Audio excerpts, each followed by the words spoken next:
વાત હવે ભાવનગરની કરીએ તો ભાવનગર મહાનગરપાલિકાની ગંભીર બેદરકારીનો ચોંકાવનારો કિસ્સો પ્રકાશમાં આવ્યો છે, જેમાં શહેરના મોટી બાગ ટાઉન હોલ નજીક કંડમ જાહેર કરાયેલા વાહનમાં મનપાના મહત્વપૂર્ણ દસ્તાવેજો રાખવામાં આવ્યા હોવાનું બહાર આવ્યું છે।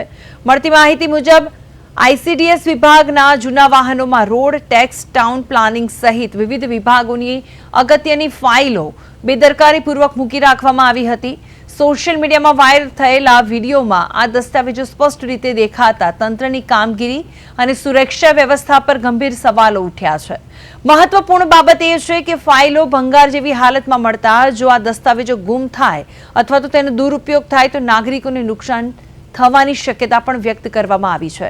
હાલ સુધી મહાનગરપાલિકા તરફથી કોઈ સત્તાવાર સ્પષ્ટતા કરવામાં નથી આવી, જ્યારે શહેરીવાસીઓમાં આ મામલે રોષ ફેલાયેલો છે અને જવાબદાર અધિકારીઓ સામે કાર્યવાહી કરવા માટે પણ માંગણી કરવામાં આવી છે।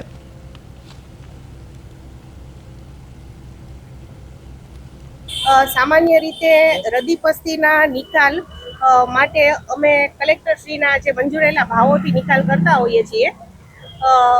છેલ્લે અમે 2023-24માં અમુક વિભાગો જેવા કે રોડ, હેલ્થ, એકાઉન્ટ વિભાગ, આ વિભાગોની પસ્તીનો નિકાલ કરેલો હતો। એ સિવાય અમારા સ્ટોર વિભાગ અંતર્ગત ક્યારે પણ કોઈ વિભાગ દ્વારા પસ્તી રદી છે કે એનો નિકાલ કરવાનો છે એવી કોઈ માહિતી આવેલી નથી। તો હાલ જે અહીંયા પસ્તી દેખાઈ રહી છે એ કયા વિભાગની છે, કોની છે, કઈ રીતે અહીંયા આવી એના વિશે અત્યારે કશી માહિતી છે નહીં। આશ્ચર્યજનક વાત કહી શકાય, કેટલી મોટી ગંભીર બેદરકારી કહી શકાય કે અહીંયા અધિકારીઓ જે એસ્ટેટ વિભાગના છે એને પણ ખ્યાલ નથી કે આ ફાઇલો અહીંયા કઈ રીતે આવ્યા। કંડમ જીપની અંદર પોટલાના પોટલા ડબ્બા ભરી અને ફાઇલો આવી ગઈ છે, તો કેવડી મોટી બેદરકારી કહી શકાય।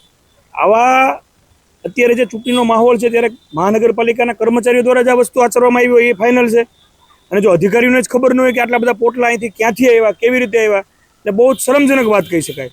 મારી એવી માંગણી છે કે આવા જે પણ લોકોએ આ કૃત્ય કર્યું છે એના વિરુદ્ધ એફઆઈઆર થવી જોઈએ અને તાત્કાલિક એમના વિરુદ્ધ પગલાં થવા જોઈએ, કારણ કે એક ગંભીર બાબત કહી શકાય। ઓરિજિનલ ફાઇલો છે બધી, કોઈ ઝેરોક્સ કે ડમી નથી કાગળ।